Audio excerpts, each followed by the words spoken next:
Hello my dear student. इस video में मैं शेयर कर रहा हूं आपसे सीबीएसई बोर्ड के क्लास 12 बायोलॉजी के सैम्पल क्वेश्चन पेपर को। ये क्वेश्चन पेपर प्रोवाइड हो रहा है मुझे ओसवाल बुक से और इसलिए मैं इसे आपसे शेयर कर रहा हूं। और एग्ज़ाम की डेट्स भी बहुत ज़्यादा पास है हम लोगों के, तो इसलिए ज़रूरी हो जाता है कि हम ज़्यादा से ज़्यादा क्वेश्चन सॉल्व करें, सैम्पल पेपर सॉल्व करें। आप लोग जानते हो कि ये आपका टर्म सेकंड का एग्ज़ाम है और इसकी टाइमिंग रहेगी 2 आवर एंड मैक्सिमम मार्क्स आपके 35 हैं। जनरल इंस्ट्रक्शन की बात अगर मैं करूं so all the questions are compulsory. इस पेपर में टोटल 3 सेक्शंस हैं, 13 क्वेश्चंस हैं और सारे क्वेश्चन कंपलसरी हैं। सेक्शन ए में 6 क्वेश्चन हैं जो कि 2 मार्क्स के हैं। सेक्शन बी में 6 क्वेश्चन हैं जो कि 3 मार्क्स के हैं each question. And then section C में केस बेस्ड क्वेश्चन है जो कि 5 मार्क्स का है। देन उसके बाद नेक्स्ट अगर इंस्ट्रक्शन की बात करूं so there is a no overall choice, however internal choice have been provided in some question and a student has to attempt only one of the alternatives in such question. So it means जहाँ पर और वाले question होंगे उनमें से एक attempt करना है और वो आपकी चॉइस पर डिपेंड करता है। नेक्स्ट इंस्ट्रक्शन है whenever necessary neat and properly label diagram should be drawn. और ये आप जानते हैं कि बायोलॉजी स्टडी कर रहे हैं तो सिंपल सी बात है, हमें डायग्राम्स मेक करने ही होंगे। देखते हैं यहाँ पर first question is mention here, Rahul suffered from amoebiasis. Write the symptom that confirm this infection. Also identify the causative pathogen. देखिए बहुत इजी हो जाता है हमारे लिए ऐसे क्वेश्चन का आंसर देना, क्योंकि नेम से ही पता चलता है अमीबियासिस है, इट मीन्स कि इनका जो पॉजिटिव पैथोजन है वो एंटमीबा हिस्टोलिटिका है। देन उसके बाद इन्होंने इसके सिम्टम्स पूछे हैं। सिम्टम्स भी हम लोग जानते हैं कि abdominal pain, stools with mucus, blood clot और कॉन्स्टिपेशन जैसी प्रॉब्लम्स रहती है। तो ये हो जाएगा हमारे क्वेश्चन नंबर फर्स्ट का correct answer. Then question number second यहाँ पर रीड करते हैं, a biotic molecule X. It means कि हमें यहाँ पर ये बताना है कि बायोटिक मॉलिक्यूल एक्स है क्या, इससे रिलेटेड चीज़ है। Is given to an organ transplant patient, मतलब जो ऑर्गन ट्रांसप्लांट हम लोग करते हैं उसमें पेशेंट को बायो एक्टिव मॉलिक्यूल कौन सा देते हैं। तो आई थिंक आपने क्वेश्चन स्टार्टिंग में ही रीड करते आंसर दे सकते हो। साइक्लोस्पोरिन ए यूज करते हैं हम लोग। देन उसके बाद है identify its source organism and the purpose for which it is given to organ transplant patient. और ये भी इजी ही है, आपको पता है कि इसका जो ऑर्गेनिज्म है, सोर्स है, वो है ट्राइकोडर्मा पॉलीस्पर्मम और इम्यूनो सप्रेसिव एजेंट होता है जो आपका इम्यूनिटी लेवल है उसे सप्रेस करता है ऑर्गन ट्रांसप्लांट के टाइम पर, क्योंकि एक फॉरेन थिंग है जो ऐड हो रही है कहीं ना कहीं, इस वजह से। नेक्स्ट क्वेश्चन देखते हैं यहाँ पर। नेक्स्ट क्वेश्चन है जो कि और का है, Meenal's father, who is a farmer, wants to improve the nitrogen content of the soil to be used for cultivation of a non-leguminous terrestrial crop। Then यहाँ पे देखिए रिकमेंडेशन से रिलेटेड चीज़ें मेंशन है और वो ये है कि a recommended 2 microbes that can enrich the soil with nitrogen. मतलब आपको माइक्रोब्स के नेम बताने हैं, 2 माइक्रोब्स ऑलमोस्ट, और जो कि इनरिच करें सॉइल को नाइट्रोजन से। तो आई थिंक बहुत से जानते हो आप लोग, Anabaena, Nostoc, Oscillatoria, Frankia, Azotobacter, Azospirillum. तो ये कुछ माइक्रोब्स हैं, आई थिंक आप लोग जानते हैं, इनमें से 2 कोई नेम आप लोग यूज़ कर सकते हो। और सेकंड ऑप्शन बी की बात करें, so the leguminous crop do not require such enrichment of the soil, give a reason. तो जो लेग्यूमिनस क्रॉप है आपको पता है कि उसमें खुद ही एटमॉस्फेरिक नाइट्रोजन को फिक्स करने के लिए बैक्टीरिया प्रेजेंट होता है जिसका नाम होता है राइजोबियम लेग्यूमिनोसेरम, जो कि रूट नोड्यूल्स का फॉर्मेशन करता है। तो उसे कहाँ से रिक्वायरमेंट होगी, ये कहीं ना कहीं थोड़ा बहुत तो 11th का भी है, 12th में डिटेल्स 11th में पढ़ी है आपने इस क्वेश्चन की, बट 12th में भी है थोड़ा बहुत। चलिए नेक्स्ट यहाँ पर देखते हैं question number third. Question number third है mention identify the given chemical compound and its effect on human body. अब देखिए यही इंपॉर्टेंस हो जाता है कि आप की बुक में drugs and alcohol abuse topic में कुछ ड्रग्स के स्ट्रक्चर फॉर्म है और वो कहीं ना कहीं आपको आइडेंटिफाई करना आना चाहिए। सो ये हेरोइन का केमिकल स्ट्रक्चर है और उसके फीचर्स भी मैंने आपको बताए भी हुए हैं कि हेरोइन डिप्रेस्ड करता है ब्रीथिंग को और स्लो डाउन करता है बॉडी फंक्शन को। तो सिंपल, ये भी इजी ही था। देन क्वेश्चन नंबर 4 रीड करते हैं। क्वेश्चन नंबर 4 है अ locality mark the growth of plenty of algal Bloom. Algal Bloom से रिलेटेड देखिए क्वेश्चन है यहाँ पर, what do you think has cause this Bloom and how will it affect the quality of water, suggest a preventive measures. It means कि algal Bloom से overall related ये topic है और एल्गल ब्लूम आपने पढ़ा भी है पहले भी कि लार्ज अमाउंट ऑफ न्यूट्रिएंट्स अगर हमारे वाटर बॉडीज में प्रेजेंट होते हैं ना, वहाँ पर बहुत से प्लैंक्टोनिक ऑर्गेनिज्म एल्गी जो हमारी है वो ग्रो करने लगती है और इसे ही हम लोग एल्गल ब्लूम बोलते हैं। और इसकी वजह से हमारा जो वाटर है उसकी कहीं ना कहीं क्वालिटी ख़राब होती है। जो ऑर्गेनिज्म रहते हैं एक्वेटिक ऑर्गेनिज्म, उनके लिए कहीं ना कहीं हार्मफुल होता है ये एल्गल ब्लूम। और तो एक तरीके से ह्यूमन बींग्स के लिए भी हो या दूसरे एनिमल्स भी अगर उस वाटर बॉडीज के वाटर को यूज़ करते हैं या यूटिलाइज करते हैं तो कहीं ना कहीं वो भी पॉइजनस ही होता है। तो ये हो गया आई थिंक अप्रोक्सीमेटली इसका करेक्ट आंसर। नेक्स्ट देखते हैं क्वेश्चन नंबर 5 है a population pyramid is a way to visualize two variables age and sex. अब देखिए जो पॉपुलेशन पिरामिड है, कहीं ना कहीं आपके माइंड में आ गया यार पिरामिड तो रिड्यूस था, बट ये वो पिरामिड नहीं है, ये पॉपुलेशन पिरामिड है। As a way to visualize two variables age and sex and they are used by demographers who study population with the help of a neat level diagram illustrate stable and declining age pyramids of human population। अब देखिए यहाँ पे आपको NEET label diagram form करना है। मैं एक रफली आइडिया दे देता हूँ आपको फॉर्म करके। यहाँ पर देखते हैं, आपको याद होगा आई थिंक ऐसा कुछ टेबल का हम लोगों ने बनाया था। अगर याद हो, reproductive age group, pre reproductive, post reproductive जैसी चीज़ें, तो एक स्टेबल ऐसे फॉर्म किया था कुछ हम लोगों ने, ठीक है।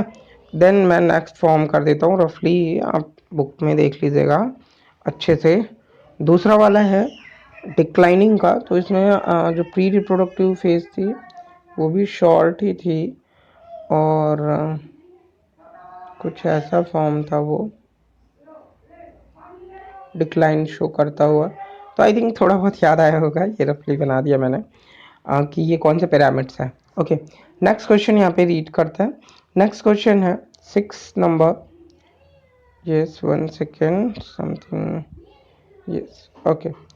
नेक्स्ट यहाँ पर क्वेश्चन नंबर 6 है name the interaction that exist between. बहुत सिंपल सा क्वेश्चन है, आई थिंक आप लोग क्वेश्चन पढ़ते ही आंसर दे दोगे। तो यहाँ पे जो पहला इंट्रोडक्शन इन्होंने पूछा है जो कि कस्कोटा एंड शो फ्लावर प्लांट्स के बीच में है, वो है पैरासिटिज्म का। एंड देन बी है यहाँ पर आपको जो दिख रहा है वो है फिग मेंशन है और वैस्प ये मेंशन है। तो इनके बीच में जो इंटरेक्शन होता है वो म्यूटलिज्म का होता है। तो म्यूटलिज्म क्या है, पैरासिटिज्म क्या है, जानते हैं आप लोग। नेक्स्ट यहाँ पर देखते हैं, नेक्स्ट क्वेश्चन है हमारा और है यहाँ पर, और में देखते हैं। आई थिंक ये क्रायो प्रिजर्वेशन पढ़ने से अच्छा रहेगा कि आप पहला क्वेश्चन ही अटेम्प्ट कर लेते हैं। Okay so next one year cryo preservation है और cryo conservation is a process where organelles, cells, tissue, extracellular matrix, organ or any other biological structure are preserved by um, cooling to very low temperature, that is 196 degrees Celsius, and in liquid nitrogen. Mention how it is useful in the conservation of biodiversity. तो I think easy है question ये भी। इसमें अगर हम लोग बोलें तो ये एक तरीके से हमारा एक्सी टू कंजर्वेशन था, ना मैंने आपको पॉलन बैंक, सीड बैंक, ये सब बताया था। एंड यहाँ पर हम लोग गैमेट्स जो भी हमारे थ्रेटेंड स्पीसीज की हैं उनको कहीं ना कहीं हम लोग सेफ रख सकते हैं लॉन्ग टाइम पीरियड के लिए, तो जहाँ पर यूज़ हो हम उसे यूटिलाइज भी कर सकते हैं। तो it's easy. So now students, हम लोगों ने सेक्शन ए यहाँ पर सॉल्व कर लिया है बहुत ही जल्दी आई थिंक एक्सप्लेनेशन के साथ। देन आते हैं सेक्शन बी पर। सेक्शन बी यहाँ पर सॉल्व करते हैं जो कि हमारे ईच 3 मार्क्स के क्वेश्चन है, तो ये ज़्यादा इंपॉर्टेंट हो जाएंगे हमारे लिए। Okay, now first question is mentioned here, list the causative agents of pneumonia and common cold, then state the differences in their symptoms, and then C, list any two symptoms that are common to both. So it's a simple students, यहाँ पर अगर आप question का pattern देखो सो आपको step wise marking मिलेगी। It means कि अगर आप 3 पॉइंट्स यहाँ पर सही करते हो, करेक्ट करते हो, देन होल मार्क्स मिलने वाले हैं आपको। तो 7 का ये, अगर हम लोग यहाँ पर निमोनिया के डिजीज़ के पॉजिटिव ऑर्गेनिज्म की बात करें so it's Streptococcus pneumonia. And common cold की बात करें तो राइनो वायरस होता है, आपको पता है। राइनो मैंने बोला था कि नोज से रिलेटेड है टर्म, राइनोसरस से याद करना था आई थिंक। नेक्स्ट है सिम्टम्स की बात करें निमोनिया की, सो इनफेक्ट एल्वियोलाई को इन्फेक्ट करता है, लंग्स की। चिल्स ठंडी लगेगी आपको, एंड देन लिप्स, फिंगर जो हैं वो आपके ग्रे से ब्लैक हो जाएंगे, grey to black. Then common cold की बात करें सो इन्फेक्ट करता है नोज को, रेस्पिरेटरी पैसेज को, and sore throat. Common cold में आपका जो थ्रोट है ना, आवाज़ आती है वहाँ से घर घर, वही है होर्नेस जैसे हम बोलते हैं, ठीक है, होर्सनेस जैसी प्रॉब्लम होती है। तो आई थिंक ये भी क्लियर हो गया होगा। देन और वाला क्वेश्चन यहाँ पे रीड करते हैं हम लोग। और वाले क्वेश्चन में भी अच्छा खासा मेंशन है यहाँ पर, acquired immunodeficiency syndrome. AIDS is a chronic potentiality life threatening condition caused by a human immunodeficiency virus HIV.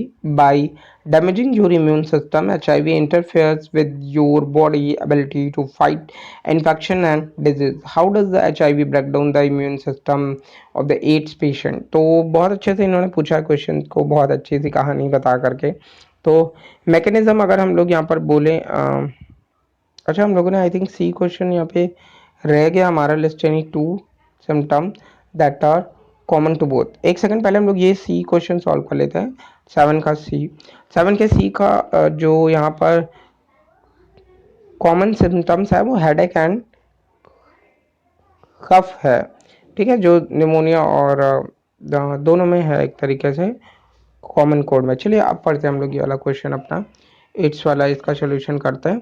सो इसकी बात अगर हम करें तो मैकेनिज्म क्या होती है एक तरीके से इन्फेक्शन की, तो वायरस जो है वो इंटर करता है मैक्रोफेजेस में, एंड देन जो आरएनए जीनोम है, एक पूरा फ्लो चार्ट से कहीं ना कहीं पढ़ा है आप लोगों ने, तो वो यहाँ पर आ जाएगा। तो आप बोलते हो आरएनए जीनोम जो है वो रेप्लिकेट करना शुरू करता है, viral DNA with the help of a reverse transcription यहाँ पर प्रोसेस करता है। देन ये जो हमारी टी लिम्फोसाइट सेल्स होती हैं, जो कि हमारी हेल्पर टी लिम्फोसाइट्स होती हैं, उनको इन्फेक्ट करता है। और देन उसके बाद जब वो टी लिम्फोसाइट से रिलीज़ होकर के कहीं ना कहीं जो दूसरी हमारी लिम्फोसाइट सेल्स हैं उन्हें हार्म करता है, और कुल मिला के टी लिम्फोसाइट्स पर ही इनका मेन जो अफेक्ट है वो वहाँ पर हमें देखने को मिलता है, और इस वजह से ही हमारी जो इम्यूनिटी है वो लेस होती है। तो आई थिंक इतना सफिशिएंट रहेगा। यस, इस टाइम पे ही सारे मैसेजेस आ जाएंगे, सारी कॉल्स आ जाएंगी। Okay, next one, question number 8 यहाँ पर रीड करते हैं। वीडियोस मेक करने लोगों टीचिंग के, तो आई थिंक सारी चीज़ें होने लगती हैं फिर वहाँ पर। ओके, नेक्स्ट है the table list some factors related to innate immunity, identify A B C D E F. अच्छा, अभी कुछ दिन पहले मैंने एक पेपर शेयर किया था, सो माय स्टूडेंट, मेरे सारे स्टूडेंट्स ने बोला अरे ये तो बहुत सिंपल है, और ये क्वेश्चन करते सॉल्व आप लोग पता चलता है आगे ना। हाँ तो ए है, ए पहले रीड करते हैं यहाँ पर। ये टाइप्स ऑफ बैरियर मेंशन है और ए में बताना है हमें example of the barrier, B भी बताना है, फंक्शन है प्रिवेंट माइक्रोबियल ग्रोथ। क्या करता होगा भाई, बैरियर है तो फिजियोलॉजिकल बैरियर ए हो गया। बी की बात करें तो एसिड स्टमक में रिलीज होता है, सलाइवा माउथ में रिलीज होता है, टीयर्स से भी लैक्रिमल ग्लैंड जो हमारी टीयर्स रिलीज करती हैं उसमें भी लाइसोजाइम एंजाइम होता है। तो कहीं ना कहीं ये सब जो है हमारे माइक्रोबियल ग्रोथ को प्रिवेंट करते हैं। देन सेकंड रीड करते हैं। सेकंड यहाँ पर देखें तो सी मेंशन है, फिर यहाँ पर डी भी बताना है, बट हमारे पास ये है बी एज अ आंसर है पॉलीमॉर्फो न्यूक्लियर ल्यूकोसाइट पीएमएनएल। अरे वाह, पीएमएनएल मिल गया। सो देखिए सी यहाँ पर सिंपल सेलुलर बैरियर हो जाएगा हमारा, और डी हो जाएगा हमारा फैगोसाइट्स, मतलब ये जो फंक्शन शो करता है वो माइक्रोब्स को मारता है ना, फैगोसाइटोसिस करता है। देन थर्ड वन यहाँ पर पढ़ते हैं। थर्ड वन में साइटोकाइन बैरियर मेंशन है और ई और एफ बताना है। तो देखिए साइटोकाइन बैरियर में एक ही था आई थिंक एनसीईआरटी में, और वो था इंटरफेरॉन, और आपको पता है कि जो आसपास की नाइबरिंग सेल्स होती हैं उनको अटैक से कहीं ना कहीं सेव करता है। सो ये भी कर लिया। और नेक्स्ट है यहाँ पर क्वेश्चन नंबर 9 पढ़ते हैं हम लोग। In an experiment Sohan amplified a gene of interest using PCR technique. It realize on a thermostable DNA polymerase, Taq polymerase, and required DNA primers designed especially for the DNA region of interest. अच्छा, इन्होंने PCR technique पूछी है भाई, आप पूरा PCR define कर दो, है ना। 3 स्टेप जो है, डीनेचुरेशन, एनेलिंग, एक्सटेंशन और फिर एंड देन एम्पलीफिकेशन, तो वो सब आप लोग यहाँ पर डिफाइन कर दो और ख़त्म हो गया फिर ये भी क्वेश्चन। नेक्स्ट क्वेश्चन रीड करते हैं।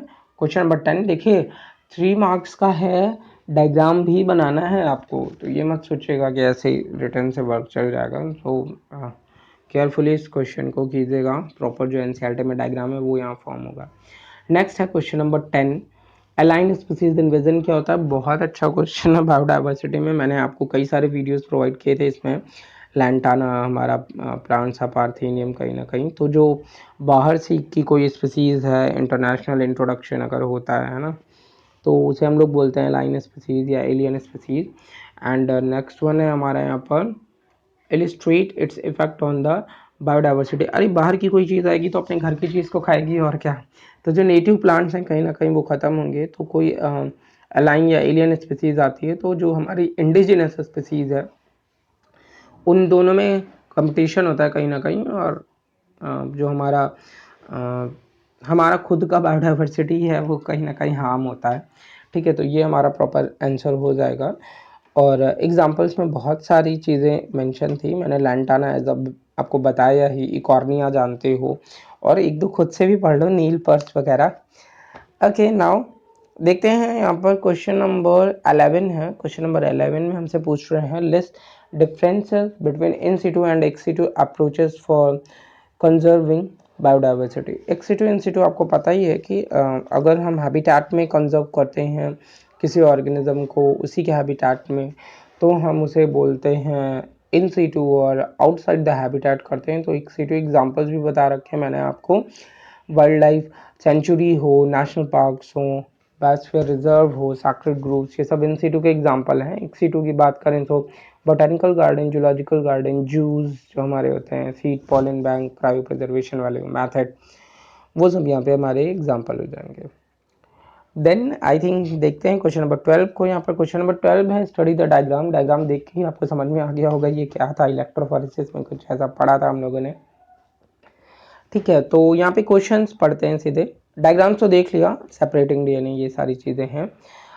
ए और बी जैसी चीज़ें मेंशन है यहाँ पर। सो यहाँ पर क्वेश्चन नंबर ए पढ़ें अगर हम लोग, the DNA fragments are seen to be moving in the direction A to B why. मतलब ये बोल रहे हैं कि आपको पता है ये वेल्स में हम लोग डीएनए डालते थे ना, एंड देन वो क्यों ए से बी साइड की तरफ मूव करता है। तो इसका जो प्रॉपर आंसर है वो ये है कि बी जो है सॉरी, बी एनोड एंड है, और यहाँ पर जो हमारे डीएनए फ्रेगमेंट्स होते हैं वो निगेटिवली चार्ज होते हैं, तो इस वजह से वो मूव करते हैं पॉजिटिव थिंग की तरफ। तो एनोड जो है वो हमारा पॉजिटिव है कहीं ना कहीं, एंड अंडर द इन्फ्लुएंसिंग जो इलेक्ट्रिक फील्ड है, इलेक्ट्रोफोरेसिस, क्योंकि हम कारण नेम से ही क्लियर होता है कि इलेक्ट्रिक यहाँ पर वर्क होता है, दैट्स वाई। तो आई थिंक ये समझ गए होंगे आप लोग एनोड कैथोड वाला पॉइंट। बी पे आता है, name the medium use to separate DNA fragments here. Exactly ये मीडियम भी आप लोगों को पता है, एग्रोज जेल हम लोग यहाँ पर यूज़ करते हैं, जो कि नेचुरली हम लोग सी वीड्स या जो हमारी एल्गी हैं, अगार अगार याद हो तो उससे हम लोगों ने लिया था। ठीक है, अगार अगार सब्सटेंस था Gelidium and Gracilaria, I think red algae से एक्सट्रैक्ट करते हैं, है ना, समथिंग याद आ रहा होगा आप लोगों को भी। Then explain how the separated DNA fragment can be visualise for further technical use. तो टेक्निकल यूज अगर हम लोग बोलें तो एथोडियम ब्रोमाइड से हम लोग स्टेन करते हैं, जिसकी वजह से हमें डीएनए विजुअलाइज होना शुरू होता है। Then UV light, UV radiation में जब इसे देखते हैं तो कहीं ना कहीं हमें जो हमारे डीएनए के बैंड्स हैं वो अपीयर होना शुरू होते हैं। ओके, तो हम लोगों ने यहाँ पे आई थिंक बी सेक्शन भी सॉल्व कर लिया।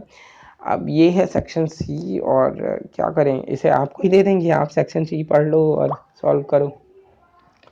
ओके, नाउ देखते हैं। So yes, I think video large हो रहा है, तो मैं चाहता हूँ ये सेक्शन आप ही सॉल्व करो। और बीटी कॉटन से रिलेटेड है पहला, और जो और वाला है वो ग्रीन रेवोल्यूशन से रिलेटेड है।